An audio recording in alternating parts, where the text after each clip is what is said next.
নুরুল হক নূর আজ 17 দিন ধরে হাসপাতালের বিছানায় কাতরাচ্ছে। আজকে তিনি রিলিজ দিতে চেয়েছিলেন। এর কারণ হলো এই দীর্ঘ সময় হাসপাতালে তিনি এক ধরনের অস্থিরতার মধ্যে আছেন। হাসপাতালে দীর্ঘ সময় থাকা একজন জাতীয় নেতার জন্য কতটা বেদনাদায়ক সেটি আশা করি আপনারা বোঝেন। নুরুল হক নূর তিনি নিজেই বলেছিলেন যে তিনি আজকে রিলিজ নেবেন, কিন্তু কয়েকটি পরীক্ষা নিরীক্ষা শেষে ডাক্তারদের পক্ষ থেকে জানানো হয়েছে আপনার এখনো রিলিজ নেওয়ার সময় হয়নি। এখনো পর্যন্ত নুরুল হক নূরের নাকের হাড় ভাঙ্গা, চোয়াল ভাঙ্গা, তার মাড়িতে আঘাত লেগেছে, যে কারণে তিনি শক্ত কোনো খাবার খেতে পারছেন না। তার মাথায়ও আঘাত লেগেছে। সামগ্রিক বিবেচনায় অন্তর্বর্তীকালীন সরকারের প্রধান মাননীয় প্রধান উপদেষ্টা তিনি বলেছিলেন নুরুল হক নূরকে উন্নত চিকিৎসার জন্য দেশের বাইরে পাঠানো হবে।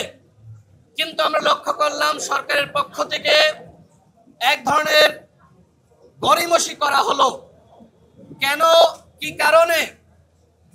প্রধান উপদেষ্টার উপরে কোনো চাপ আছে কিনা, কোনো একটি মহল বা পক্ষ এরকম কিছু বুঝাতে চাচ্ছে কিনা যে নুরুল হক নূর সুস্থ হয়ে উঠছেন, অথবা দেশের বাইরে নিলে এই যে নুরুল হক নূর গুরুতর আহত হয়েছে সেইটা আন্তর্জাতিক মহলের কাছে প্রকাশিত হতে পারে। আমাদের কাছে সেই জায়গা থেকে সন্দেহ লাগছে মূলত নুরুল হক নূর যে গুরুতর আহত হয়েছে, রক্তাক্ত হয়েছে, সেটিকে ধামাচাপা দেওয়ার জন্য সরকারের পক্ষ থেকে বিদেশে নেওয়ার ঘোষণা দেওয়ার পরেও আমরা দেখলাম এক ধরনের গড়িমসি করা হচ্ছে। নুরুল হক নূর কখনোই দেশের বাইরে চিকিৎসা নিতে চাননি।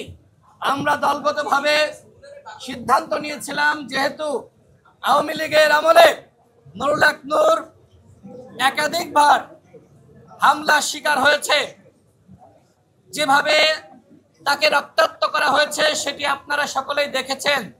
সুতরাং তার উন্নত চিকিৎসার জন্য সিঙ্গাপুরে অথবা লন্ডনে বা জার্মানিতে পাঠানো দরকার।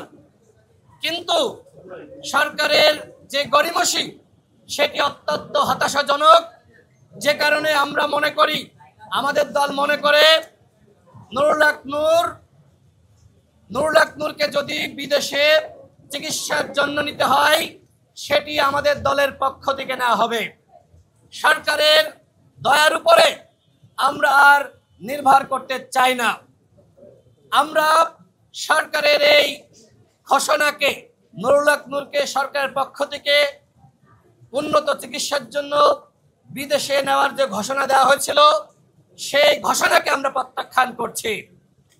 আমরা আমাদের দলের পক্ষ থেকে উন্নত চিকিৎসার জন্য নুরুল হক নূরকে দেশের বাইরে আমরা পাঠাবো। যদিও নুরুল হক নূর বলেছেন তিনি বাংলাদেশের চিকিৎসা ব্যবস্থার উপরে আস্থা রেখে তিনি দেশেই চিকিৎসা নিতে চান। প্রিয় সাংবাদিক ভাইরা, এই ঘটনার 17 দিন অতিবাহিত হতে যাচ্ছে।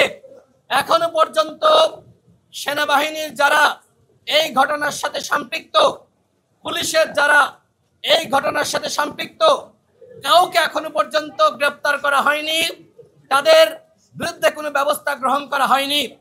এই ঘটনার স্পষ্ট ভিডিও রয়েছে, সিসিটিভি ফুটেজ রয়েছে, কিন্তু তারপরেও এখনো পর্যন্ত সেনাবাহিনী এবং পুলিশ বাহিনীর যারা এই ঘটনার সাথে সম্পৃক্ত তাদের বিরুদ্ধে ব্যবস্থা গ্রহণ না করা আমাদের মধ্যে এক ধরনের সন্দেহ এবং সংশয় সৃষ্টি করেছে আদৌ এই ঘটনার বিচার হবে কিনা। আমরা বরাবরই বলছি এই ঘটনাকে কেন্দ্র করে পুরো সেনাবাহিনী এবং পুরো পুলিশ বাহিনীকে আমরা দোষারোপ করছি না। আমরা শুধুমাত্র এই ঘটনার সাথে যারা সম্পৃক্ত, যারা এই ঘটনার নির্দেশদাতা, তাদেরকে চিহ্নিত করে আমরা বিচারের আওতায় আনার দাবি জানাচ্ছি। আপনারা জানেন একটি তদন্ত কমিশন গঠিত হয়েছে। সেই তদন্ত কমিশন আমরা শুনেছি যে তারা কাজ শুরু করেছেন, যদিও তারা এখনো পর্যন্ত তথ্যপত্র সংগ্রহ করার জন্য আমাদের সাথে আনুষ্ঠানিকভাবে যোগাযোগ করেনি। অন্য একটি মাধ্যম, প্রশাসনের একটি মাধ্যম আমার সাথে যোগাযোগ করেছে এবং কিছু তথ্যপত্র চেয়েছে। আজকের এই সাংবাদিক সম্মেলন থেকে আমরা তদন্ত কমিশনকে বলতে চাই, আমাদের সাথে আপনারা সরাসরি বসেন, আমাদের কাছ থেকে বক্তব্য গ্রহণ করেন। আমাদের কাছে যে ধরনের প্রমাণ আছে, ভিডিও আছে, আমরা আনুষ্ঠানিকভাবে সেগুলো আপনাদের কাছে আমরা সরবরাহ করতে চাই। এই তদন্ত কমিশনের উপরে আমরা আস্থা রাখছি। আমরা তাদের কাছে প্রত্যাশা করি যারা এই ঘটনার সাথে সম্পৃক্ত, তাদের বিরুদ্ধে অবশ্যই উপযুক্ত ব্যবস্থা গ্রহণ করতে হবে। সর্বশেষ বলতে চাই, নুরুল হক নূর হাসপাতালের বিছানায়, শুধুমাত্র নুরুল হক নূর হাসপাতালের বিছানায় না, আগামীতে আপনাকেও কিন্তু এইভাবে আইসিইউতে আসতে হতে পারে।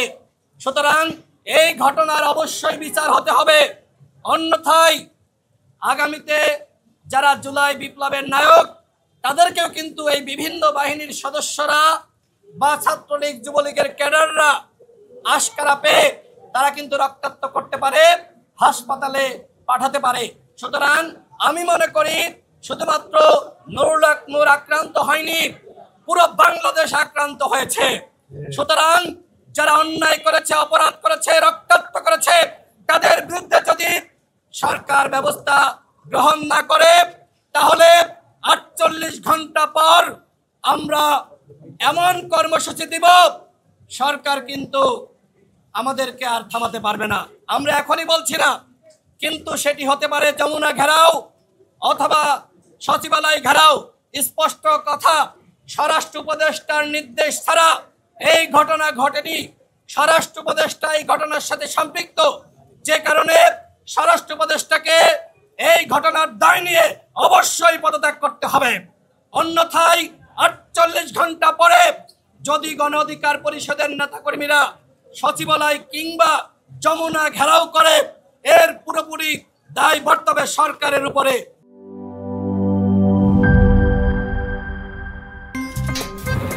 আমার একটা স্মার্ট সিদ্ধান্তে 25% গ্যাসের খরচ কমেছে। ভাবছেন কিভাবে?